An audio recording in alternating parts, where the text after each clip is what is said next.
Mana shu farzandimiz Javohir butun O'zbekistonimizni xalqini g'ururi, iftixori desak bu to'g'ri bo'ladi. Bilasizlarmi, niyatni xolis qilish kerak.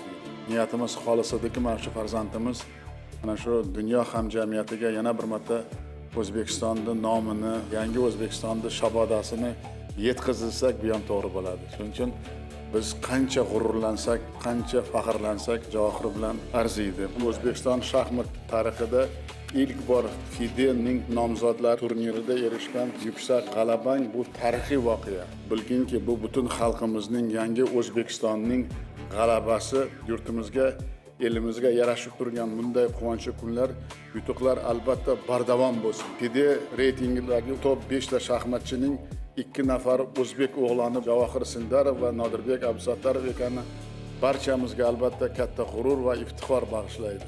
Sportchilarimiz, yoshlarimiz olimpiadalarda qancha medallar olib kelyapti. Buni tagida bitta narsa bor.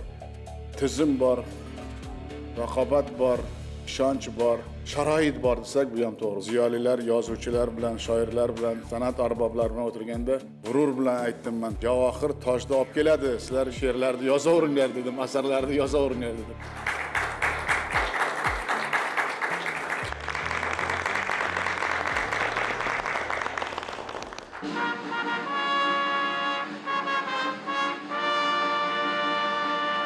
O'zbekiston Respublikasi Prezidentining farmoni yangi O'zbekiston shon-shuhratini xalqaro miqyosda yuksaltirishga qo'shgan ulkan shaxsiy hissasi mamlakatimizda shaxmatni keng ommalashtirish, ayniqsa yoshlar o'rtasida ushbu sport turini targ'ib etish, navqiron avlod qalbida milliy g'urur, vatanga muhabbat va sadoqat tuyg'ularini kamol toptirish borasidagi katta xizmatlari, shuningdek Kiprda o'tkazilgan Xalqaro shaxmat federatsiyasi nomzodlar turnirida o'zining yuksak intellektual salohiyati va professional mahoratini yaqqol namoyon etib, dunyoning eng kuchli grossmeysterlari orasida rekord natijalar ko'rsatgani va muddatidan oldin g'oliblikni qo'lga kiritgani uchun shaxmat bo'yicha O'zbekiston milliy terma jamoasi a'zosi Sindarov Javohir Sanjarbekevich mehnat shuhrati ordeni bilan mukofotlansin.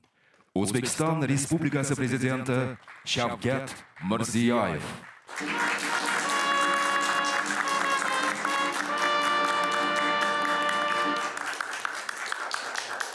Avvalambor assalomu alaykum hurmatli prezident. To'g'risi boshim osmonga yetdi. Albatta qo'ng'iroq qilganingizda juda hayajonlanib ketdi. Hozir hayajondaman. Har bir yutug'imizni har qanday shu kichkina bo'ladimi, katta bo'ladimi, siz o'zingiz har doim qo'llab-quvvatlab turasiz. Bu barcha sportchilarimizga, xususan o'zimga, shaxmatchilarga alohida ishonch beradi.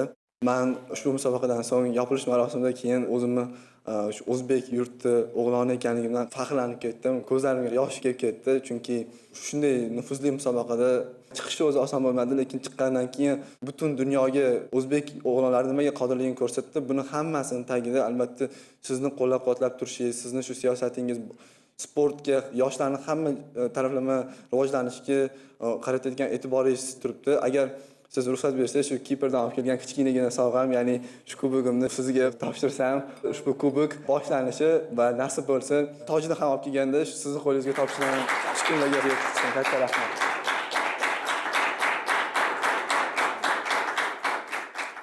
Niyatlar amalga oshib, qahramonimiz albatta tojni ham olib keladi. Nimaga desangiz, niyatimiz xolis, mehnatimiz namoyon va mana shunday buyuk farzandlarimiz bor.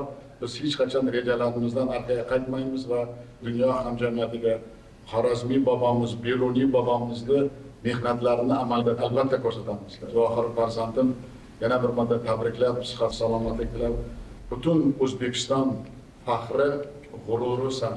Ana shuni hech qachon unutmagin. Ota-onangga men nomimdan yana bir marta bilan boboga ham iltimos qildim, men nomimdan rahmat deb aytaman. Albatta mana shunday farzandni tarbiya qilish bu juda katta jasorat, matonat, tinimsiz mehnat. Sog' omon bo'linglar.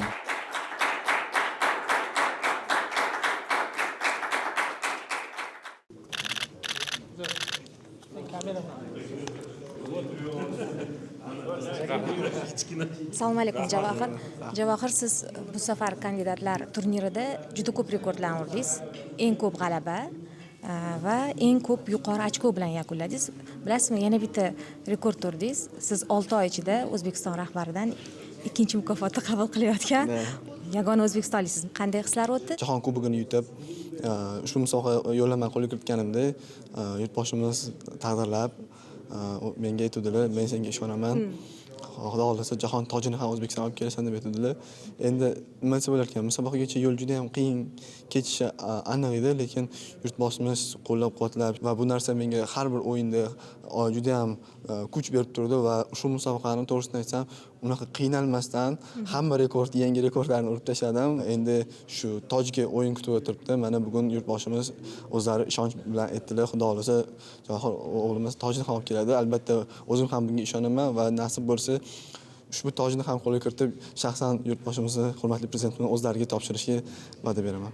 Men endi o'tgan safar intervyuda O'zbekistonda xizmat ko'rsatgan sportchi unvonini olganingizda aytgandim, qaysi figuraga o'xshatasiz O'zbekistonni desam, shoh, albatta shoh degandingiz. Endi shohga tojni olib kelish uchun shu o'zingizni grossmeisteringiz bilan o'zingizlarni 4-darajali rejanglardagi 3-bosqichga keldingiz. Orada uncha ko'p muddat emas. Qanday tayyorgarlik ko'rmoqchisiz? Nima ichingizda turibdi? Qanday stержен turibdi? Tayyorgarligimiz uchun barcha narsa, imkoniyatlarimiz hurmatli prezidentimiz tomonidan yaratib berilgan. Ularni qo'llab-quvvatlashlari bilan biz eng yetuk ustozlar bilan shug'ullanish imkoniyatini qo'lga kiritmoqdamiz va ushbu narsadan so'ng o'zimizni o'sha dunyodagi o'sha musobaqaga ishtirokimiz bilan butun dunyoni lol qoldirmoqdamiz. Nafaqat men, balki Nodirbekning ham oxirgi o'yinlarini qarasak, u oxirgi 3 ta klassik biz shu super turnir deb ataymiz, super turnirlarni ketma-ket g'alaba qozondi. Men o'zim uchun shaxmat tarixida unaqa natija ko'rmaganman va Nodirbekdan faxrlanaman.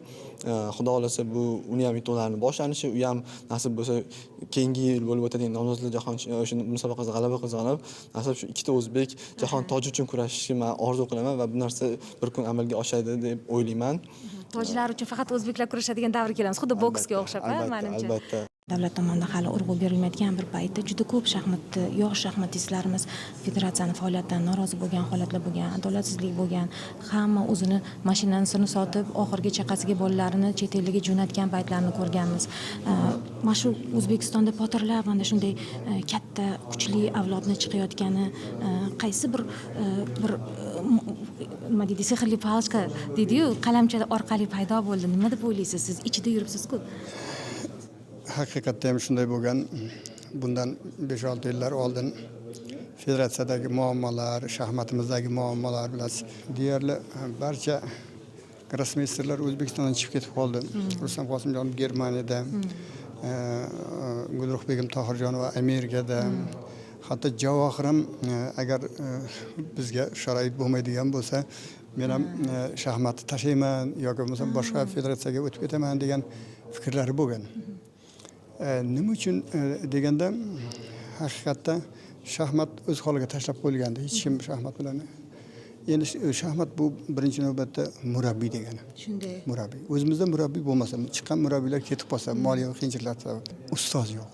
Ustoz yo'q. Eng katta muammo xorijlik ustozni esa katta pul kerak unga chaqirishga.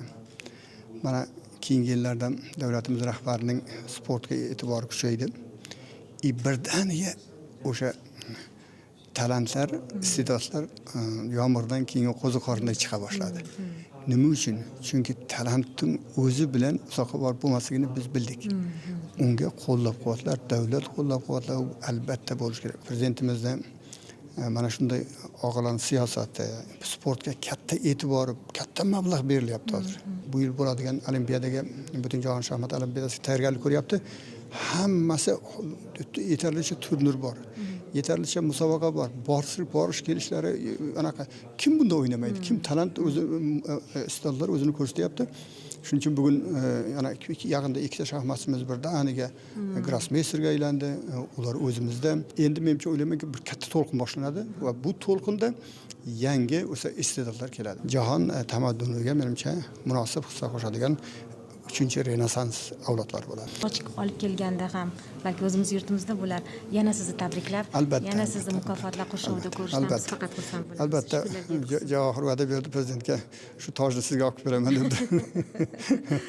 Albatta, prezidentimiz shunga munosib, chunki prezidentimiz bo'lmaganda Javohir bu narsalarga erisha olmasdi. Butun shaxmat olami kutayotgan yana bitta masala turibdi. Bu FIDEni ijrochi direktorining nutqini eshitdim. O'zbekistonda o'tadimi, Hindistonda o'tadimi, vaqt ko'rsatadi debdi. Qanday bizni shansimiz, ya'ni Gukesh bilan o'yiningiz ikkita yosh, kuchli, dunyo uchun yangi rekordlarni taqdim etayotgan jangchining o'yini bizda o'tishini albatta siz xohlasangiz kerak. Albatta yurtimizda o'tsa men bundan juda ham quvongan bo'lardim. O'zimizning muxlislarimiz menga bu narsa kuch berib turardi, lekin men professionalman. Har qanday davlatdan bo'lishidan qat'iy nazar vatan men bilan va harakat qilaman g'alaba qozonishga va tojni O'zbekistonga olib kelishga. O'zbek o'g'lonining vatan men bilan degani bu vatan ishonchli qo'llada degani menimcha. Ana shunday ishonchli avlodga ega bo'lish xalqimiz uchun behad baxt va shodlik.